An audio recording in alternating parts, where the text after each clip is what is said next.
Welcome back, everybody. It's Thursday, so of course it's time for Talking Kids with Dr. Caitlynn. Dr. Caitlynn Iddings, a Lexington pediatrician, is with us this morning as always. Doc, great to see you. Today we're going to talk about safe sleeping habits for kids. Yes.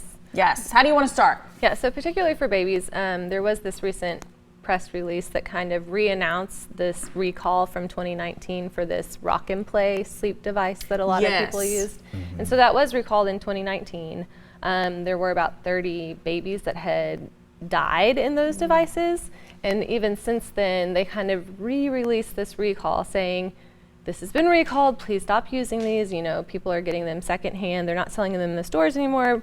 But there's since that time even been an additional 70 deaths from these devices. So even since the recall? Since the recall. These things. Yes, these rock and play devices. And you know, I have 3 kids. I always say each kid kind of has their own sort of thing they do with sleep. One of my kids is a great sleeper, one of my kids is a horrible sleeper, and one of my kids is pretty average. And so I understand when you're tired, you really are wanting to find something that will help your baby sleep, because you need to sleep too to be a functional adult, to have good mental health.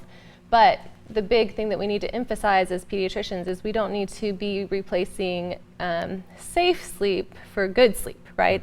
So you can follow the guidelines that we recommend and still have safe sleep, and also hopefully get your kid to sleep well. But the issue with these devices, so you know, there's kind of 2 things that we worry about with babies and sleep. One would be this, it used to be called SID, so sudden infant death syndrome. They now kind of rephrase that to call that sudden unexplained infant death, because we don't know what causes it. It's not some sort of syndrome that your kid has something genetic. It's just we don't know why it happens. We have lots of theories and lots of research goes into that area.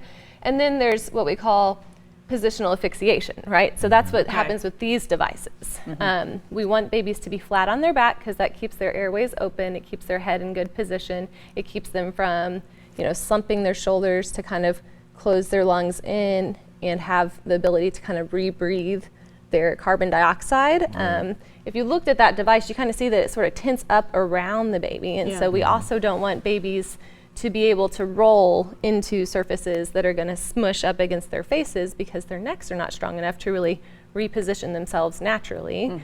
And so that's really the big thing with these devices is they're specifically even say like don't use them over 4 months, don't use them when you start rolling.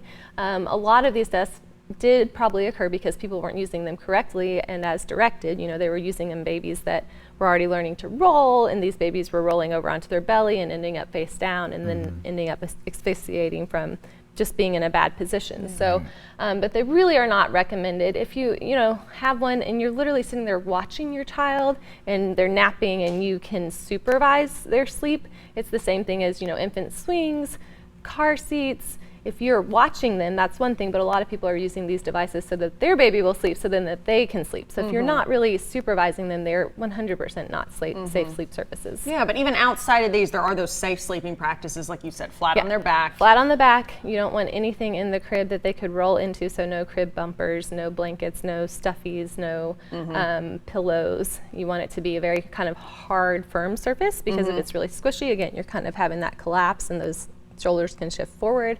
And then they really recently updated the guidelines that they don't recommend, you know, hats for sleeping. They do recommend pacifiers, because when babies are sucking on pacifiers, it doesn't get them into that really deep sleep, and it kind of allows them to kind of arouse and not forget to breathe, essentially.